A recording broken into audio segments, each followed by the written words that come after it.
Hello, everyone. Hope you're having a good day. Today, I'm going to talk about the 1981 science fiction film starring Sean Connery entitled Outland. You can kind of see the poster right there, the tagline for the film. On Jupiter's moon, he's the only law. So, Outland was directed by Peter Hyams, also wrote the film, and the film was conceived initially, I believe, as a western, and nobody wanted to do westerns in the early 1980s. So Hyams redrafted the story in space to make it a futuristic space story, but it would have all the tropes of a western. And in some ways, I think the movie was quite successful. It's all High Noon is often looked at as the model for Outland.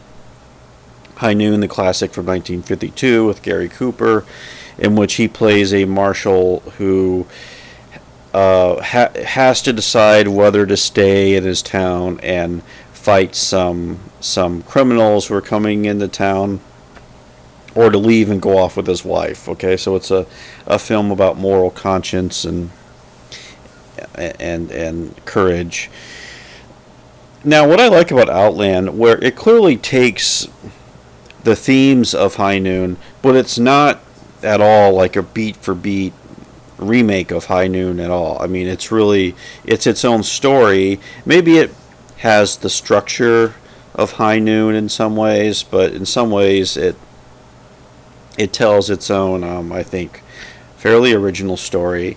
The film, as I said, stars Sean Connery. He is and the movie is set on the moon of Io, of Jupiter, and he's there with his family. His wife tells him she doesn't want to stay at the space station. She wants to raise their son on Earth, and he understands that. But as soon as he takes over the job at this space station, he discovers a lot of corruption and a lot of illegal activity going on at the space station. Some of the others in the cast, there's Peter Boyle, who plays the antagonist of the film, the villainous representative of the corporations. Frances Sternhagen is memorable. She plays the doctor of the space station, and she and Connery make a good team as they investigate what's going on. James B. Sicking, who was in frequent appearances on TV, was on Hill Street Blues, Doogie Howser, appeared in many films like that. And there was, and that rounds out the cast mostly, for the most part. Clark Peters plays Sergeant Ballard. John Ratzenberger has a small role, of course, famously Cliff from Cheers.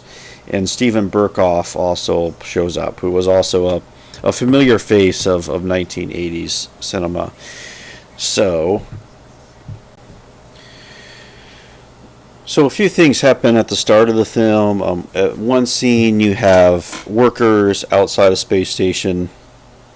One of them kind of goes crazy and takes off their pressure suit and, of course, dies immediately. There's another incident where a worker appears to also lose his mind on the job. One worker, the one played by Stephen Burkoff, becomes extremely violent at one point. So Connery is starting to investigate what's going on at the base, at the space station here, and William T. O'Neill is Connery's name, and starts to do some investigation. Finds out that the workers are being given drugs that make them work harder and faster, but also lead to psychotic incidents, and that's the plot. And of course, you have the idea of, and I should say, Alien from a few years before is a huge influence on this film. This is another blue-collar type of science fiction movie where space is imagined as a place where it's pretty much like Earth, where you have a hierarchical labor system, and the corporations are always pushing for profits and doing whatever they can to to maximize their profits and things like that. So that's what the movie's really about. And of course, Connery is able to figure out what's happening. Eventually, he discovers that henchmen have been sent to basically kill him, which leads to the climax of the movie. I mentioned how Alien was a big influence, really on the set design and just the whole atmosphere of this movie. And I really think that's the strongest part of Outland is how the look of the sets feels lived in and realistic. It's a very dark film in some ways, claustrophobic, where you really feel like you're on the space station, which has its own culture. There's this large kind of bar on the space station, which is really interesting. I should say it also looks a lot like Blade Runner, which would come the following year. So maybe Ridley Scott was, inspired by this film a little bit too. But it just has that dark, bluish look to the film. We're in darkness almost the whole time.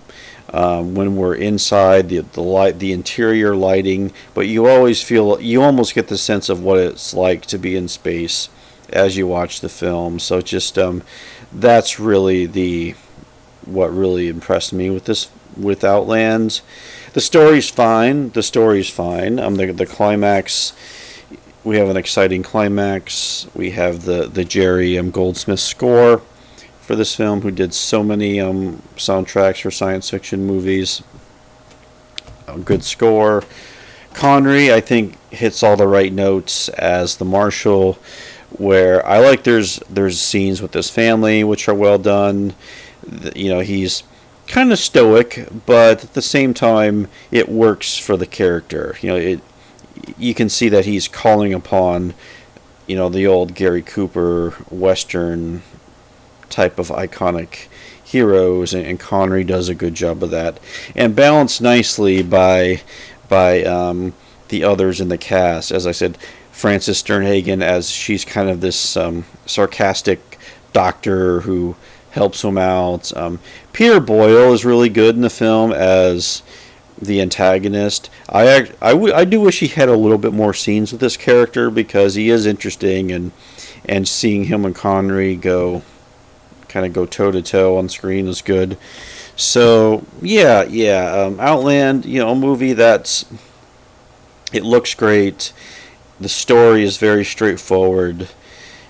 In some ways, it's going with this idea where space will become very much like Earth, where you have these hierarchical systems and everything like that. So it's very much, Alien. Everyone talks about space truckers, or I might call it blue-collar science fiction, and Outland definitely stands in that category as well. So, and another thing a film does, there's screens everywhere in the film, and there's so much surveillance on this station, listening to recordings, so you really have this paranoid atmosphere throughout the film where everyone seems to be watching each other and knowing what they're up to, and that's a good thing about the movie.